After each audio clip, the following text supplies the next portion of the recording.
Next आ जाते हैं। Second question हमने जो डिस्कस किया था, सेकंड क्वेश्चन हमारा जो है वो ये था कि जो है वो किस क्या फर्म को इस बिजनेस में होना चाहिए या नहीं होना चाहिए। ठीक है, तो इस सवाल को जो है हम देख रहे थे। तो वो इसके अंदर इसके ऊपर भी हमने थोड़ा बहुत डिस्कशन ये कर लिया था कि अगर प्रॉफिटेबिलिटी के अंदर ओवर द पीरियड कमी आ रही है तो क्या फर्म जो है उसको अल्टीमेटली डिसीजन लेना पड़ेगा कि जो है वो इस बिजनेस में रहे या ना रहे। तो उसके लिए क्या जो है वो क्या टूल्स क्या टूल्स या क्या जो है बेसिकली इकोनॉमिक जो है हम जिसको कह सकते हैं कंडीशंस जो है होंगी, तो तब जो है फर्म ये डिसाइड करे कि वो बिजनेस में रहेगी या नहीं रहेगी। ठीक है, तीसरा क्वेश्चन ये है कि व्हाट प्राइस एंड आउटपुट जो है वो लेवल जो है वो फर्म सेट करे जिससे उसके जो है प्रॉफिट जो है वो मैक्सिमाइज हो जाए और उसके लॉसेस जो है वो क्या हो जाए, कम हो जाए। राइट।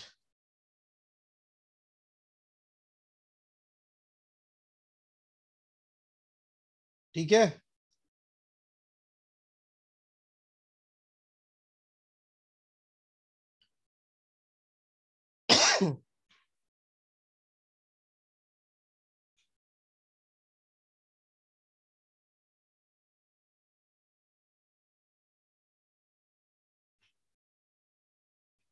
हेलो।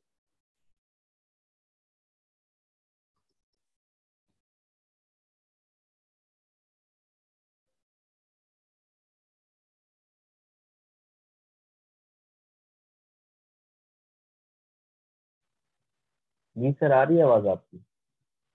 जी। अच्छा, स्क्रीन शेयर हो रही है आपके साथ? जी सर, स्क्रीन भी शेयर हो रही है। ठीक है। जस्ट वो ये होता है कि चीजें जो है वो अगर जवाब नहीं आ रहा ना बच्चों को, तो मुझे ये लगता है कि शायद पता नहीं उनको समझ भी आ रही है चीजें कि नहीं आ रही। ठीक है, तो ये इशू था। फिर अगर अब आगे हम देखते हैं, चौथा क्वेश्चन इससे रिलेट करता है कि फर्म जो है किस तरह से अपनी रिसोर्सेज को जो है वो ऑर्गेनाइज करे और कहाँ पर जो है फर्म वो इन्वेस्ट करे कि जिससे उसकी मार्केट के अंदर जो है वो कॉम्पिटेटिव एडवांटेज रहे। यानी कॉम्पिटेटिव एडवांटेज से मुराद ये कि दूसरी फर्म से जो है वो compete कर सके वो। राइट। सो इससे रिलेटेड जो है वो फर्म को जो सवालात देखने में आते हैं कि कॉस्ट लीडर कौन है, यानी कि कौन सी ऐसी फर्म है जो कि सबसे कम जो है वो कॉस्ट मिनिमाइज कर रही है, और अगर वो कर रही है तो उसने किस तरह से ये चीज जो है वो की है। अच्छा, अब आवाज मेरी सही आ रही है? संदल का मैसेज आया था। ठीक है। उसके अलावा प्रोडक्ट कितनी तरह की, प्रोडक्ट डिफरेंशिएशन से मुराद ये है कि कितनी तरह की प्रोडक्ट जो है वो मार्केट के अंदर अवेलेबल हैं जो कि एक ही यूज के अंदर आती हैं। अगर हम प्रोडक्ट डिफरेंशिएशन, आप लोगों ने पढ़ा है इसके बारे में, पता है प्रोडक्ट डिफरेंशिएशन होती क्या है? If anyone can answer me, what do you understand by the term product differentiation?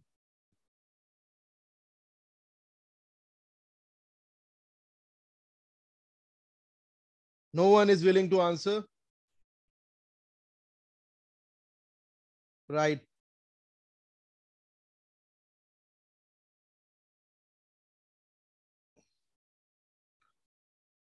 Product differentiation basically हम इसके हवाले से पढ़ेंगे आगे जाके। यूजुअली ये मोनोपोलिस्टिक कंपटीशन में, ओलिगोपोली के अंदर यूज होती है। प्रोडक्ट डिफरेंशिएशन से मुराद ये है कि किसी भी प्रोडक्ट को ब्रांडिंग के जरिए से या एडवर्टाइजिंग के जरिए से अलग दिखाना, हालांकि उसकी जो है इस्तेमाल जो है वो सेम हो। मिसाल के तौर के ऊपर अगर हम इसकी एग्जाम्पल लेते हैं, सर्फ की एग्जांपल ले लेते हैं, एरियल भी वही है, सर्फ एक्सेल भी वही है, दोनों का काम जो है वो क्या है, कपड़े वॉश करने का। लेकिन थ्रू ब्रांडिंग जो है वो फर्म जो है दिखाने की ये कोशिश करती है कि एरियल जो है ये डिफरेंट है और सर्फ एक्सेल जो है ये इससे अलग है, हालांकि काम दोनों का एक ही है। सही।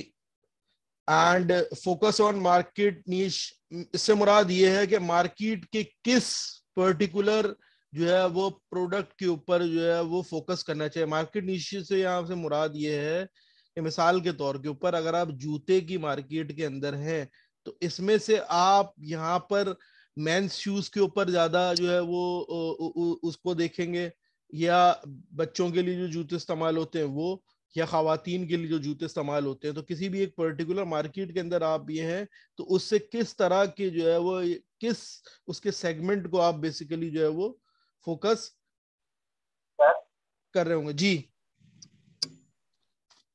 जी सर आपका इंटरनेट मेरे ख्याल से ठीक नहीं, क्योंकि आवाज ठीक नहीं आ रही। अब आ रही है, बेहतर आ रही है, रिलेटिवली बेहतर आवाज आ रही है। हेलो जी सर, अब आ रही है आवाज, बीच में आवाज ठीक नहीं आ रही थी आपकी, इंटरनेट मेरे ख्याल से ठीक नहीं आपका। अच्छा अच्छा अच्छा, ठीक है यार, सॉरी, आज थोड़ा सा इंटरनेट के इश्यूज चल रहे हैं, I am sorry about it. ठीक है। और पांचवा क्वेश्चन वो बेसिकली इसमें जो मजीद आगे क्वेश्चन दिए हुए उसमें एज सच हमारा जो है वो इतना इंटरेस्ट नहीं है। ठीक है। और पांचवा क्वेश्चन ये है कि ये इस बिजनेस के अंदर किस तरह के रिस्क जो है वो इन्वॉल्व है। रिस्क मुख्तलिफ तरह के हो सकते हैं। हम प्रोडक्ट किसी पर्टिकुलर प्रोडक्ट मार्केट में जाएं और वो प्रोडक्ट जो है अगर फेल हो जाए, राइट, तो फिर जो है वो क्या जो है हमारा इस सर मार्केट में रहना सही है या नहीं है। जी निश मार्केट। अच्छा, अब नेक्स्ट हम ये देख लेते हैं कि मैनेजरियल इकोनॉमिक्स और माइक्रो इकोनॉमिक्स के अंदर जो हमने लास्ट क्लास के अंदर भी देखा था कि क्या डिफरेंस है और क्या सिमिलैरिटी है। फॉर एग्जाम्पल हम यहाँ पे कंप्यूटर मैन्युफैक्चरर के हवाले से अगर देखते हैं कि एक फर्म आईबीएम है या डेल है जो कंप्यूटर बना रही है, तो माइक्रो इकोनॉमिक्स के जरिए से अगर हम उस फर्म के हवाले से बात करेंगे तो माइक्रो इकोनॉमिक्स बेसिकली देखती है कि किस तरह से इसकी प्राइस जो है वो सेट की गई। लेकिन जब हम इसी चीज को मैनेजरियल इकोनॉमिक्स के अंदर हम पढ़ रहे होंगे या देखेंगे तो यहाँ पर क्योंकि मैनेजर्स का काम है कॉस्ट को मिनिमाइज करना, मार्केट के अंदर प्राइस को जो है वो बेसिकली सेट करना, तो यहाँ पर जो मार्केट की डायमेंशंस देख के मैनेजरियल इकोनॉमिक्स मैनेजर को मदद करेगी कि क्या प्राइस जो है वो सेट की जाए और कितनी सेट की जाए। तो अगर हम इसका डिफरेंस देखना चाहें दोनों कॉन्सेप्ट्स का, तो दोनों इस तरह से डिफर कर रही हैं कि एक में हम एज एन आउटसाइडर ये देख रहे होते हैं या एनालाइज कर रहे होते हैं किसी भी प्रोडक्ट की मार्केट को, जैसे यहाँ पे कंप्यूटर की मार्केट दी गई है तो यहाँ पे हम ये देख रहे होते हैं कि आईबीएम ने जो है वो किस तरह से प्राइस जो है सेट की थी। लेकिन अगर हम मैनेजरियल इकोनॉमिक्स देख रहे होंगे तो हम ये देखेंगे कि वो कौन से प्रोसेस थे, क्या चीज यूटिलाइज की, और क्यों ये पर्टिकुलर प्राइस सेट हुई और किस तरह से की गई। और अगर हम किसी इसी तरह के बिजनेस में हैं, तो हमें प्राइस किस तरह से सेट करनी चाहिए। तो ये जो है बेसिकली इस तरह से माइक्रो इकोनॉमिक्स और मैनेजरियल इकोनॉमिक्स के कॉन्सेप्ट दोनों जो है वो डिफर करते हैं।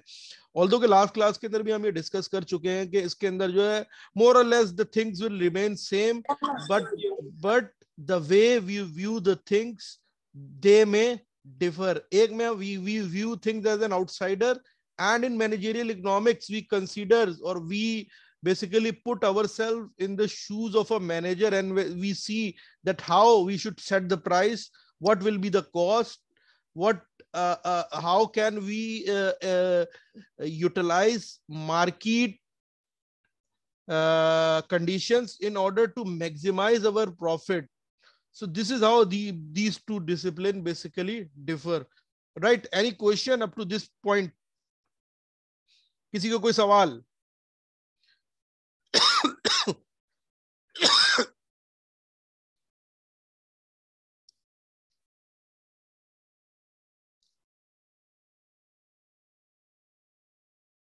कोई सवाल किसी का? बिल्कुल सवाल नहीं है बच्चों।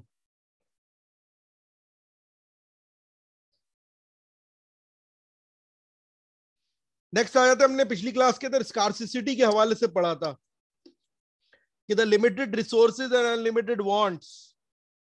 यहाँ पे रिसोर्सेज मैं लास्ट क्लास के अंदर भी बता चुका हूँ कि लैंड, लेबर, कैपिटल और एंटरप्रेन्योरशिप जो है बेसिकली, या ऑर्गेनाइजेशन भी कहते हैं इसको हम, बेसिकली ये रिसोर्सेज है, ये लिमिटेड अमाउंट के अंदर मौजूद है और इनको यूटिलाइज करके जो चीजें हमें चाहिए हैं या उनको जो हमें अपनी डिजायर्स पूरी करनी है वो अनलिमिटेड है। तो इकोनॉमिक्स हमें ये मदद करती है कि किस तरह से हम ये तमाम रिसोर्सेज को जो है बेटर यूटिलाइज करके अपनी तमाम ख्वाहिशात तो नहीं पूरी कर सकते, उनमें से कौन सी ऐसी इंपॉर्टेंट जो है जिनको हम पहले पूरा करें और कौन सी ऐसी है जिनको हम बाद में पूरा कर सकते हैं। सही है। नेक्स्ट आ जाते हैं हम कि स्कार्सिटी की वजह से हमें जो है वो ट्रेड ऑफ पेश आता है, या हमें डिसीजन लेना पड़ता है कि कौन सी चीज जो है हम करें या कौन सी चीज छोड़ें। तो इस डिसीजन को लेने के लिए हम कॉस्ट एंड बेनिफिट जो है वो उसको जो है वो देखते हैं चीजों के। ठीक है, सॉरी ये वाली स्लाइड ऊपर आनी चाहिए थी, ये नीचे आनी चाहिए थी। ठीक है,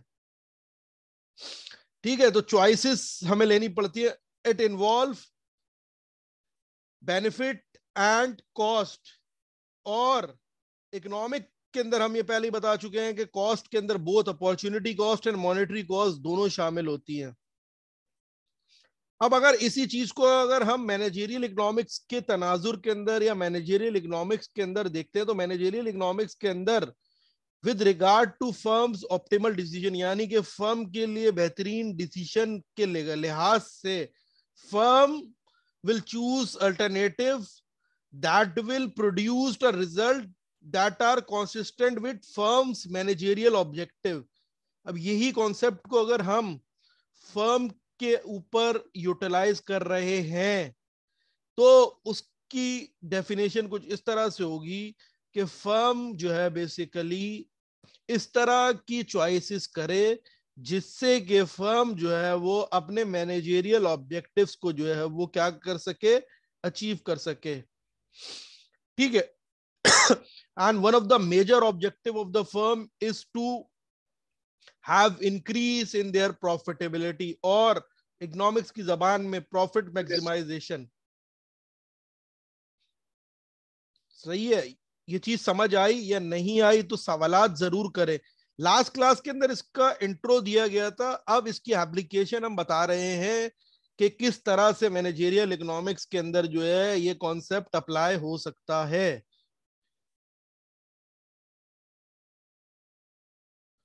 जी थोड़ा सा इंटरनेट का इशू है, वो मैंने बहुत कोशिश की, अब मैं क्या कर सकता हूँ कि इंटरनेट को जो है वो किसी तरीके से जो है वो बेहतर की जाए। देखिए मैं कोशिश ये करूंगा कि बेहतर जितना हो सके कर लूं।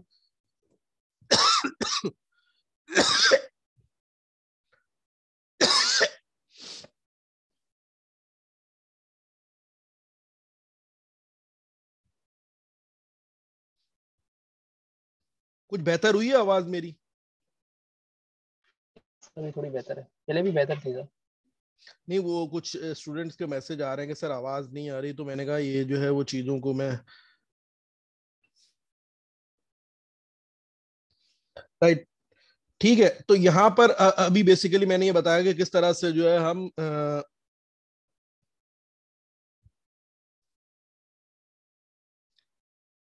अप्लाई कर सकते हैं।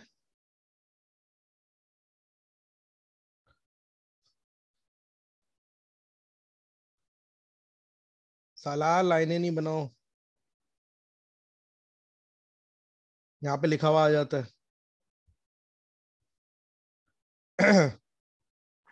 सर मुझे वाला पॉइंट जो सेकंड पॉइंट है इसको मैंने हाईलाइट किया, जरा इससे एक्सप्लेन करना। हाँ, ये सेकंड पॉइंट बेसिकली कहने का मकसद ये है कि जो हम चीजें पढ़ चुके हैं लास्ट क्लास के अंदर, हमने ये देखा कि जो है वो स्कार्सिटी जो है वो किस तरह से जो है वो किसी मुल्क को या एक इंडिविजुअल को जो है वो अप्लाई कर रही होती है। इसकी एग्जांपल देखी थी कि मुल्क के पास जो रिसोर्सेज है उसको वो जो है हम लोगों के को तालीम देने के ऊपर लगाएं, तमाम या लोगों को जो है वो दूसरी मेडिकल सर्विसेज प्रोवाइड करने के ऊपर लगा है। तो किसी भी मुल्क के पास जितने भी पैसे या रिसोर्सेज कह लें वो स्कार्स होती है, तो उसको ये डिसीजन लेना पड़ता है कि कहाँ पे उसको जो है वो अप्लाई करे। ठीक है, तो ये मुल्क के लेवल की स्कार्सिटी को, इंडिविजुअल के लेवल की स्कार्सिटी ये हो गई थी कि हम ये देखते हैं कि एक इंडिविजुअल जो है उसके पास, जो मिसाल के तौर पर अगर कोई जॉब नहीं कर रहा, ठीक है, तो उसको पॉकेट मनी मिल रही है, और अगर जो जॉब भी कर रहा है उसको इनकम आ रही है, तो वो भी लिमिटेड है। उसके अंदर उसको ये डिसाइड करना पड़ता है कि भाई ये मैं पैसा खाने पीने पे खर्च करूं, कपड़े खरीदने पे खर्च करूं, या कहाँ खर्च करूं। ठीक है, तो ये हमने इंडिविजुअल और मुल्क की लिहाज से देख लिया था। नाउ जब हम मैनेजरियल इकोनॉमिक्स पढ़ रहे होंगे तो हम इसी कॉन्सेप्ट को किस तरह से यूटिलाइज कर सकते हैं मैनेजर डिसीजन मेकिंग के अंदर। तो एक मैनेजर जो होता है वो फर्म के अंदर जो है उसका बेसिक काम ही होता है कि रिसोर्सेस को मैनेज करना, और किस तरह से उन स्कार्स रिसोर्सेज को यूज करते हुए मैनेजेरियल ऑब्जेक्टिव्स जो है वो अचीव करना। तो यहाँ पे डिजायर्स जो है वो रिप्लेस हो गए मैनेजेरियल ऑब्जेक्टिव से। ये थोड़ा सा डिफरेंस जो है वो यहाँ पर इस डेफिनेशन के अंदर जो है, हम जब इसको मैनेजेरियल इकोनॉमिक्स में पढ़ेंगे तो इस तरह से इसको थोड़ा सा डिफरेंट जो है वो हम कर लेंगे, या इस तरह से चेंज कर लेंगे। ठीक है।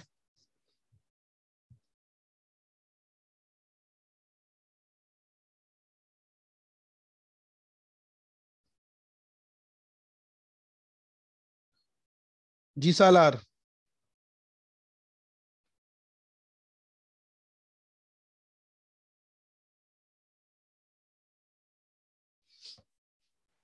जी सर।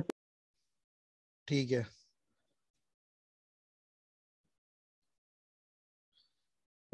रुकैया, फिजिकल क्लास के लिए मेरे पास इशू है बेटा। मेरे लिए थोड़ा सा टाइम टेबल ऐसा है कि सुबह वहां से दूसरी जगह से वहां पहुंचना जो है वो डिफिकल्ट हो रहा है। ये इशू है फिजिकल क्लास के लिए। एनीवेज, अब नेक्स्ट आ जाते हैं हम अपॉर्चुनिटी कॉस्ट के ऊपर। ठीक है, ठीक है। अपॉर्चुनिटी कॉस्ट का कॉन्सेप्ट जो मैं लास्ट क्लास में बता चुका हूँ, कोई मुझे ये बताएगा कि क्या होता है? थोड़ा सा आप लोगों से भी पूछ लूं मैं चीजें।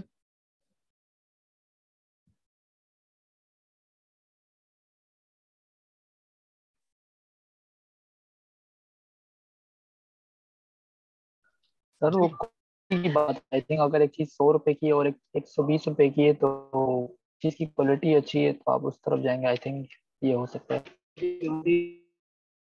नहीं, कोई और बता दे। ये डेफिनेशन नहीं है। हाउ टू मिनिमाइज, मतलब कि कॉस्ट को कम कैसे किया जाए प्रोडक्ट। अपॉर्चुनिटी कॉस्ट से मुराद ये है, मैं दोबारा रिपीट कर देता हूँ, कि किसी, जब मैंने पहले भी आपको ये चीज लास्ट क्लास में बताई थी कि इकोनॉमिक्स ये कहती है कि किसी चीज की कीमत ना सिर्फ ये कि जो उसकी हम पैसे के अंदर कीमत अदा कर रहे हैं, बल्कि वो जो डिसीजन हमने छोड़ा और इसको ऑप्ट किया, तो वो डिसीजन जो छोड़ा वो भी इसकी जो है वो क्या थी, एक कॉस्ट थी। और वो इम्प्लाइड कह लें, इम्प्लिसिट कह लें, वो कॉस्ट। ठीक है, तो इसीलिए वो हम जो है वो, मैं एक इसके लिए आपको बेसिकली एक बोर्ड के ऊपर जो है आपको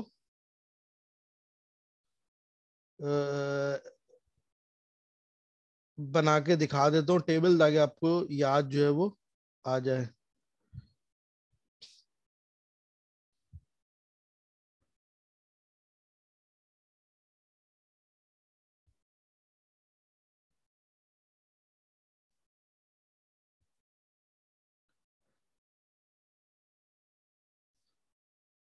बोर्ड कहाँ चला गया? हाँ, ये आ गया। बोर्ड नजर आ रहा है? जी सर।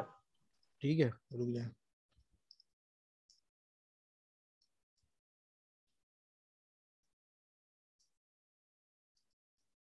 सॉरी।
ठीक है, ये नजर आ रहा है सबको?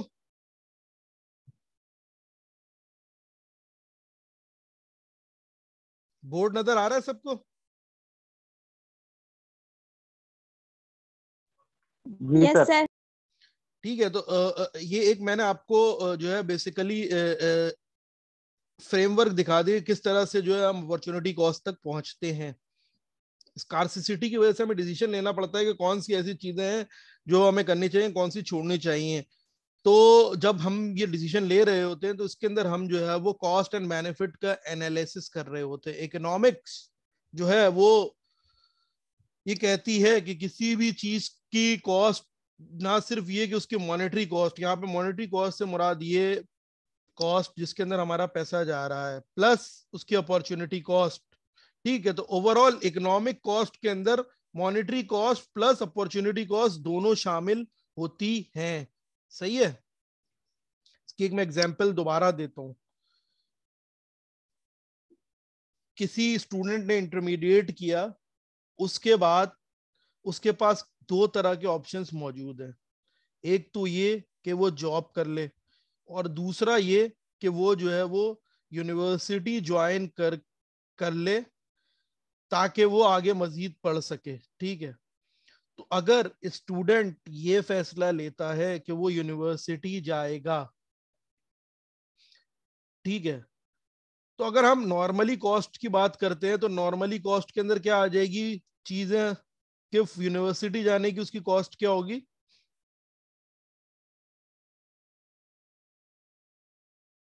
कि वो फीस जो वो वहां पर जाके पे कर रहा है।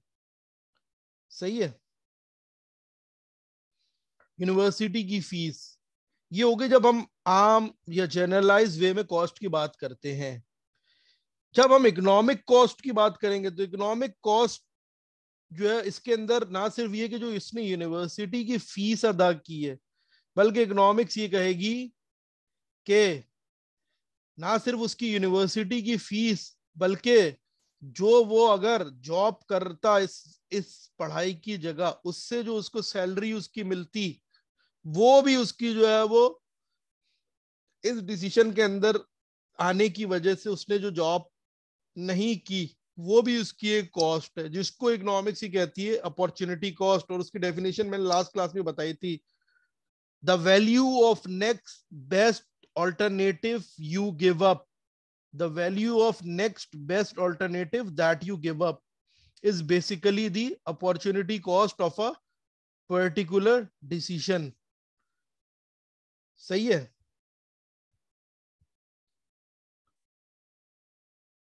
अब अगर हम स्लाइड के ऊपर आ जाते हैं, ठीक है, the cost of the explicit and implicit resource that are forgone when a decision is made. Multiple definition यहाँ पे दी हुई है। ठीक है, the value of other product that the resources used in production could have produce instead. जब हम इसको प्रोडक्शन के हवाले से यूज करेंगे इस कॉन्सेप्ट को, तो इससे मुराद ये है कि जो हम रिसोर्सेज एक गुड को बनाने के लिए यूज कर रहे हैं उसको किसी दूसरी जगह पर भी इस्तेमाल किया जा सकता था। ठीक है, so the opportunity cost is basically both the explicit or accounting cost of the resource and the implicit cost or the giving of next best alternative use of resources। तो अपॉर्चुनिटी कॉस्ट जो है वो ये हो गई। ये हमने last class तक कवर किया था। इसके बाद हम इस सर्कुलर फ्लो मॉडल के अंदर आए थे। ठीक है, कोई मुझे बता सकता है इसके अंदर हमने क्या क्या चीजें देखी थी या की थी? प्लीज बच्चों इंटरेक्ट कर ले ताकि मुझे भी चीजें पता चलेंगे बच्चों को समझ आ रही है या नहीं आ रही।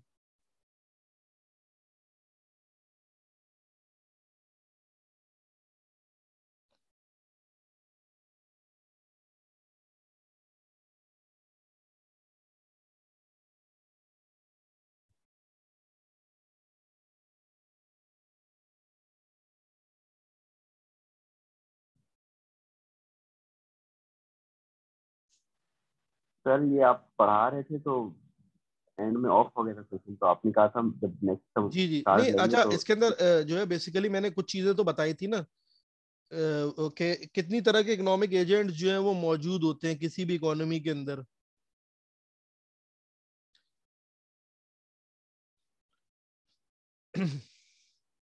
ये तमाम चीजें आई थिंक मैं करवा चुका हूँ। ठीक है, चले फिर रिपीट कर देता हूँ। आई नो लास्ट क्लास के अंदर स्लाइड नहीं थी, तो आपके पास भी जाहिर है रिसोर्स नहीं होगी, आपने जो है वो उसको उस तरह से रिवीजन जो है वो नहीं कर सके होंगे या नहीं पढ़ सके होंगे। ठीक है, तो अगर हम बात कर लेते हैं ये किसी भी इकोनॉमी के अंदर,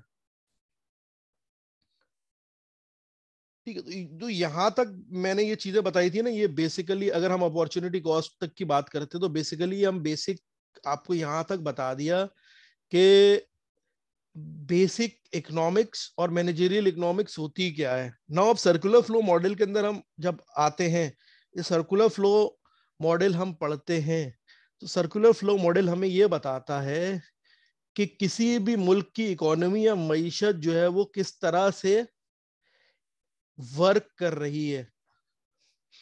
ठीक है, अब ये हमारे लिए जानना जरूरी क्यों है, सवाल ये है। तो जो हमने मैनेजरियल डिसीजन मेकिंग से रिलेटेड पीछे जो क्वेश्चन आपको बताए थे, ठीक है, तो उन तमाम क्वेश्चंस को मैनेजर को जो है वो आंसर करना होता है, राइट।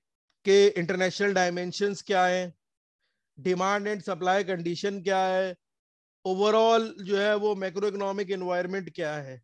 तो उस चीज को समझने के लिए ये चीज भी मैनेजर्स को पता होनी चाहिए कि एक मुल्क की इकोनॉमी जो है वो किस तरह से जो है वर्क कर रही होती है, किस तरह से रिसोर्सेज का फ्लो हो रहा होता है और किस तरह से जो है वो पैसे का फ्लो जो है वो हो रहा होता है।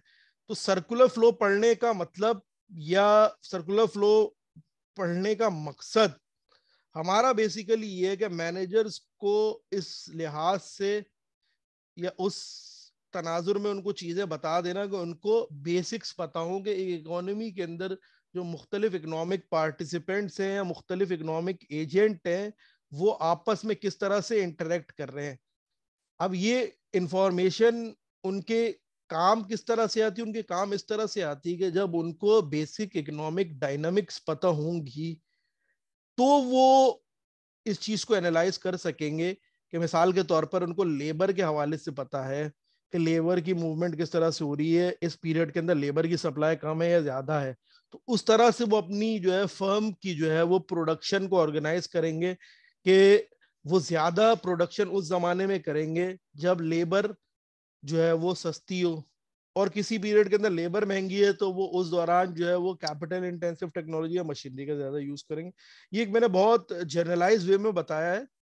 आगे जाके जब हम इस सब्जेक्ट को मजीद जो है वो कवर कर रहे होंगे तो हमें ये चीजें पता चलती जाएंगी कि ये जो हमने भी बेसिक्स जो क्वेश्चन 5 ऊपर रेज किए थे ये किस तरह से आंसर होते हैं और मैनेजरियल इकोनॉमिक्स किस तरह से हमारी मदद करती है इन सवालात के जवाब देने के लिए।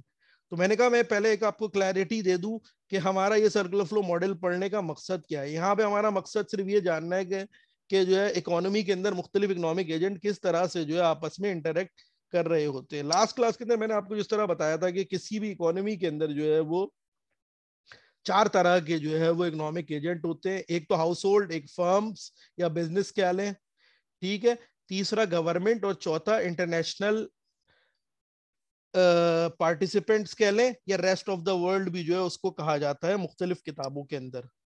अब एक हाउस होल्ड और फर्म जब सिर्फ ये 2 इकोनॉमिक एजेंट हो किसी भी मईशत के अंदर, सही है, तो किस तरह से ये आपस में इंटरेक्ट करते हैं। ठीक है, तो अगर इसको डायग्राम को मैं थोड़ा सा बड़ा कर दूं,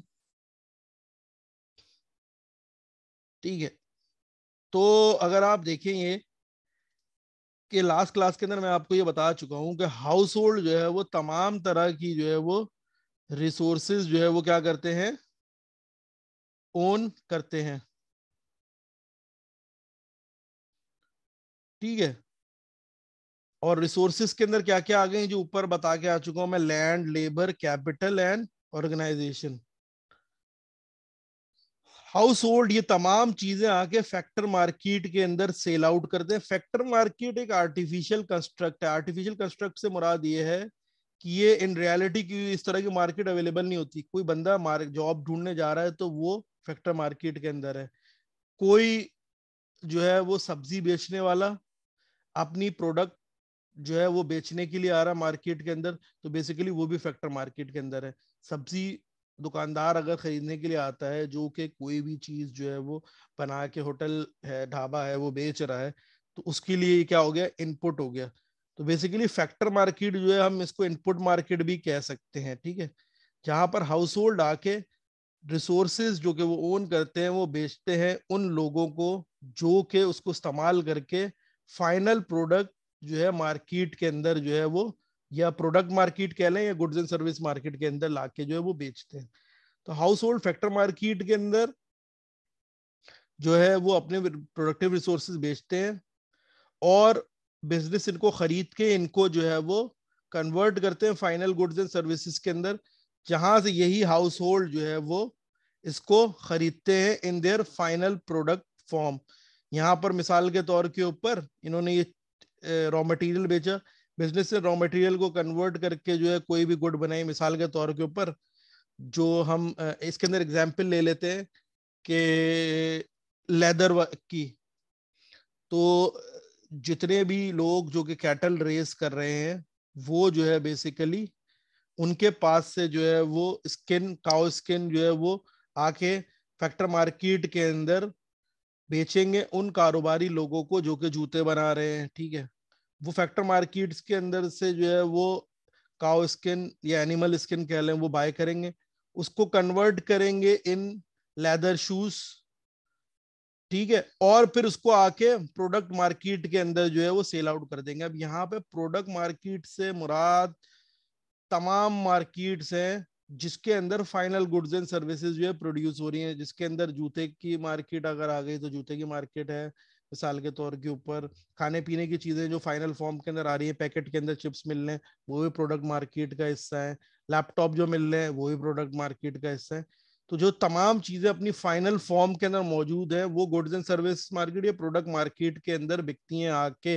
या ये हम कह लें कि चीजें जब इस्तेमाल जो है वो फाइनल यूज के लिए काबिल हो जाएं तो हम ये कहते हैं कि वो प्रोडक्ट मार्केट के अंदर आके सेल आउट हो रही हैं। तो जब किसी एक इकोनॉमी के अंदर सिर्फ हाउस होल्ड और फर्म्स हो या हाउस होल्ड और बिजनेस हो तो उनके दरमियान इस तरह से इंटरेक्शन होता है। अच्छा, अब ये रिसोर्सेज के फ्लो का इंटरेक्शन बता दिया।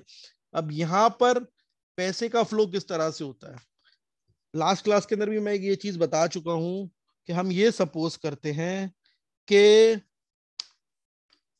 जो है वो हमें ये सपोज करना पड़ता है कि फर्म्स के पास ऑलरेडी पैसा जो था वो मौजूद था, ठीक है। वो जो मैंने लास्ट क्लास में भी ये सवाल उठाया था कि हमें ये चीज के पहले अंडा आया पहले मुर्गी आई, ये वाला सवाल यहाँ पे भी आता है। यहाँ पे हम ये सपोज करते हैं कि जो फर्म ने यहाँ से इनसे रिसोर्सेज खरीदी थी उसके लिए उनके पास पहले से पैसा मौजूद था।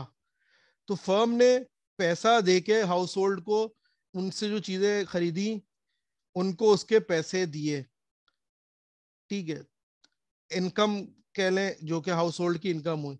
अब वो चार फॉर्म में उनके पास जाएगी। जिसने लैंड जो दी होगी कारोबारी आदमी को फैक्ट्री बनाने के लिए उसको रेंट मिल रहा होगा।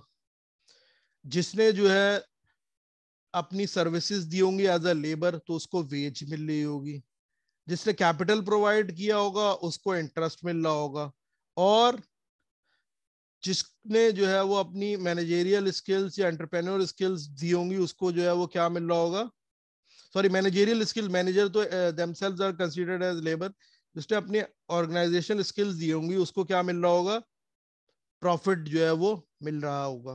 तो इस तरह से ये दो इकोनॉमिक एजेंट जब किसी भी इकोनॉमी के अंदर होते हैं तो इनके दरमियान जो है वो रिसोर्सेज का फ्लो जो है वो यूं होता है, क्लॉकवाइज होता है, और पैसे का फ्लो जो होता है वो एंटी क्लॉकवाइज होता है, ठीक है।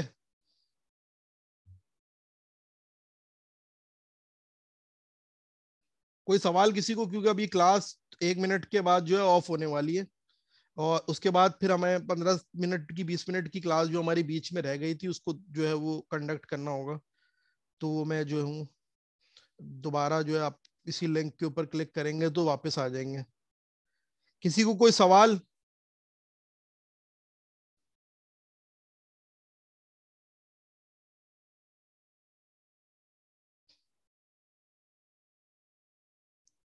जी सालार। जी सर क्लियर है ये। ठीक है। अच्छा, मुझे एक आप लोगों से अभी तो क्लास ऑफ होने वाली, एक इनपुट चाहिए था कि आप लोगों को जो है वो मैं बुक सेंड कर दूं या फिर स्लाइड्स जो है वो प्रोवाइड करूं। तो जो आप लोगों के लिए फिजिबल हो वो स्टूडेंट्स मुझे बता दें। ठीक है। और अभी अगला जो 15 मिनट का सेशन स्टार्ट होगा उसके अंदर हम जो है वो आपसे डिस्कस ये कर लेंगे कि किस तरह से चीजें जो है मैं लेके चलूंगा रिगार्डिंग, ताकि आपकी एग्जाम के हवाले से भी आपके माइंड में, क्योंकि हमारी फिजिकल क्लास तो होगी नहीं आई थिंक, तो जो है वो एक आपको उसके हवाले से भी क्लैरिटी हो। द मोस्ट इम्पोर्टेंट थिंग जाहिर है आप लोगों के लिए किसी भी जो है वो जाहिर है एकेडमिक एक्टिविटी के अंदर ये होता है आपका एग्जाम